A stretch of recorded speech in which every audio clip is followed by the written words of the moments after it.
Moving to a new neighborhood at the age of 10 wasn't easy. I hardly knew anyone except for the family my dad was friends with, a single mom with 3 kids.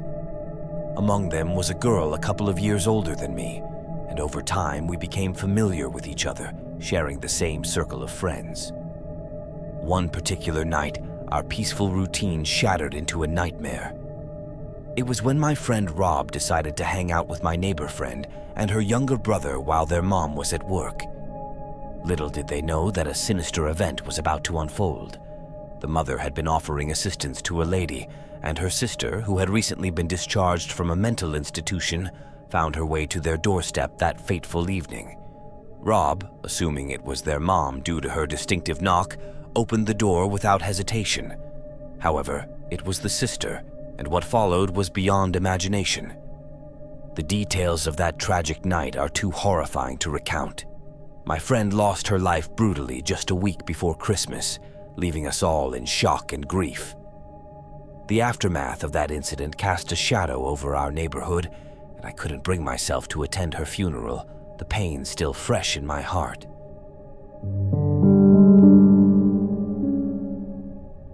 My wife's grandmother faced a harrowing incident about 15 years ago when we were still dating.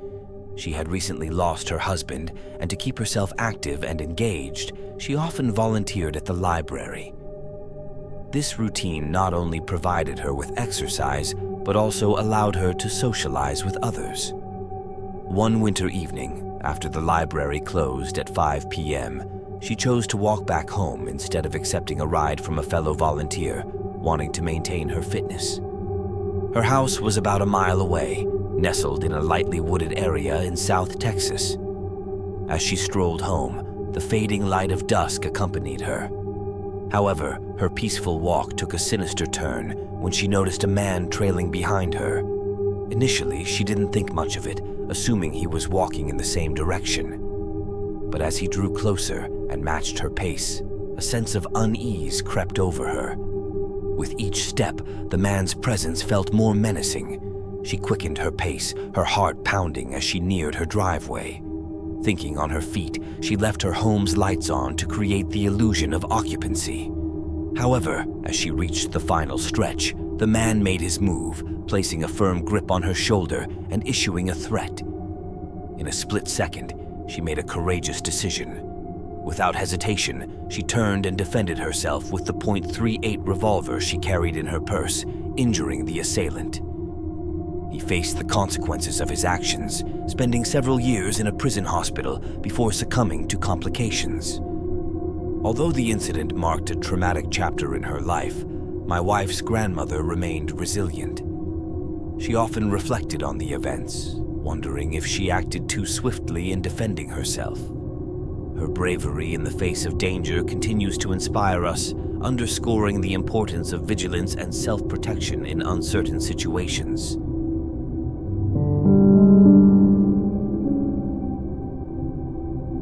During my childhood, roughly between the ages of 8 and 11, my older sister, who was 7 years my senior, would often babysit me whenever our parents were away. She had a habit of smoking, which meant she had to go outside as per our parents' rules. Being the curious and playful kid that I was, I often tagged along, finding ways to entertain myself while she smoked. One day, something unusual caught my sister's attention: a white SUV parked at the end of our driveway. It had tinted windows so dark that you couldn't see inside from the side. The car remained there until my sister went back inside, after which it would relocate to the nearby church parking lot, waiting for her to come out again.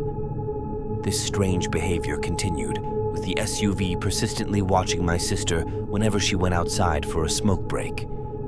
Despite the unnerving presence of the SUV, my sister initially brushed it off, considering it odd, but not necessarily threatening. However, the situation escalated when the car reappeared the next day and continued to lurk at the end of our driveway, solely focused on observing my sister. Concerned about the persistent surveillance, my sister informed our father, who happened to be a sheriff deputy at the time. He took action by contacting the authorities and filing a complaint. Unfortunately, their search yielded no sign of the mysterious SUV. Months passed without any sightings until one day, nearly 9 months after the initial incidents and several months since the last sighting, the SUV returned, making its unsettling presence a regular occurrence. Feeling increasingly uneasy and threatened by the situation, my sister decided to confront whoever was behind the wheel. As she approached the SUV, a wave of terror washed over her, a feeling she later described as paralyzing fear. Sensing the danger, she retreated back inside the safety of our home. An unexpected turn of events occurred when our family car was unavailable due to repairs, leaving us all confined to our home one fateful night. As my sister went outside for her usual smoke, the dreaded SUV made its appearance yet again. This time, she instructed me to alert our father, who wasted no time grabbing his firearm and heading towards the SUV, ready to intervene if needed. The sudden and decisive action startled the SUV's occupants, prompting them to hastily flee the scene, speeding away onto the nearby highway. Despite the quick getaway, my father, being a seasoned law enforcement officer, managed to take note of crucial details such as the vehicle's make, model, and the peculiar duct tape covering its license plate. From that night on, the menacing SUV never resurfaced, leaving us to ponder the unsettling mystery of its intentions and the relief of escaping a potentially dangerous situation. Back when I was merely 4 or 5, my parents were going through a separation. My mom had settled into a 2-bedroom apartment, and although I had my own room there, I often found comfort in sleeping beside her in her bed. Our bedrooms were conveniently positioned at the end of a hallway, facing each other directly. This particular incident occurred during the warm months of summer, when the gentle breeze drifted through the open window in my mom's room, right above the headboard. One night, I awoke from my sleep, and to my surprise, our usually cozy cat was perched in the doorway of my mom's room. It struck me as odd because our feline friend rarely left our side during the night.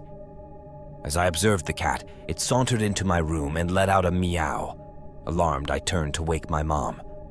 In those fleeting seconds of confusion, we both glanced back towards the doorway, only to spot a man emerging from my room. Without hesitation, my mom swiftly lifted me and propelled us out of the nearest window, calling for help as we hit the ground. When the authorities arrived, they found no signs of forced entry. However, the unlocked front door hinted that the intruder might have exited that way. A week later, during a routine cleanup, my mom stumbled upon a disturbing discovery in our water heater closet, a notebook filled with names and drawings, alongside gloves and gum wrappers. This finding strengthened the suspicion that someone had infiltrated our sanctuary and hidden until we were asleep. The unsettling events didn't end there. On a separate occasion while doing laundry, a blown-out light in the basement cast a shadow of fear as I ventured through the dimly lit space. Suddenly, I heard a spine-chilling cackle echoing behind me, reminiscent of a witch's laugh amplified by decades of smoking. Without a second thought, I sprinted for the safety of the stairs, keeping the unnerving encounter to myself until now. To this day, that haunting cackle remains a memory etched in silence, a reminder of an unseen presence that once breached the sanctity of our home. My friend, whom I'll call Mendy, shared this experience with me about a year ago. She's in her late 20s and works as an English tutor in South Korea. One night, a few years back, she was tutoring a high school boy late into the evening, and due to the buses stopping, he asked if he could stay over until the morning. Mendy hesitated at first, but eventually agreed. They both went to sleep in her small apartment, with the boy on the floor and Mendy in bed. Around 2 a.m., the boy woke Mendy up, claiming he was hungry and wanted to go out for food. Minji was surprised by the request at such an odd hour, but suggested he make some ramen from her kitchen. However, the boy persisted, insisting on going to a 24-hour restaurant nearby. After some convincing, Mendy agreed to accompany him. As they stepped out onto the street, the boy confessed that he wasn't hungry at all. Instead, he revealed that he had woken up earlier and noticed a man sleeping under Mendy's bed. Shocked and alarmed, they immediately called the police. It turned out that a homeless man had been secretly living in Mendy's apartment, unnoticed for 2 whole months. The boy's view from the floor had given him a clear sight under the bed, uncovering the hidden intruder. I was driving from 29 Palms, California to Albuquerque, New Mexico, taking a shortcut through the desolate high desert. The road was mostly empty, except for passing through Amboy, an almost abandoned town. As I drove through the mountain range between Amboy and I-40, I noticed something unusual up ahead. In the middle of the road was a red Pontiac Fiero blocking both lanes, with an open suitcase and clothes scattered around. 2 figures, a man and a woman, lay face down on the road. Instinctively cautious, I grabbed my pistol from under the seat, sensing that something wasn't right. It felt too staged, like an ambush. Carefully assessing the situation, I found a path to maneuver around the obstacles. I drove past the man on the left and swerved to the right of the woman behind the Fiero, avoiding hitting anyone. After getting some distance, I slowed down to catch my breath and process what just happened. Looking in my rearview mirror, I saw the 2 figures had gotten up, and a group of people emerged from the tall grass by the car and bodies.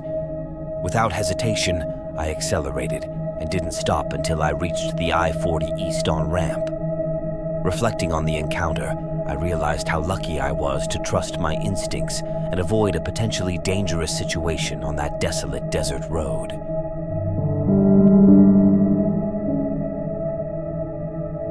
Night had descended upon the James River, casting its dark veil over the group of friends gathered for a peaceful fishing expedition.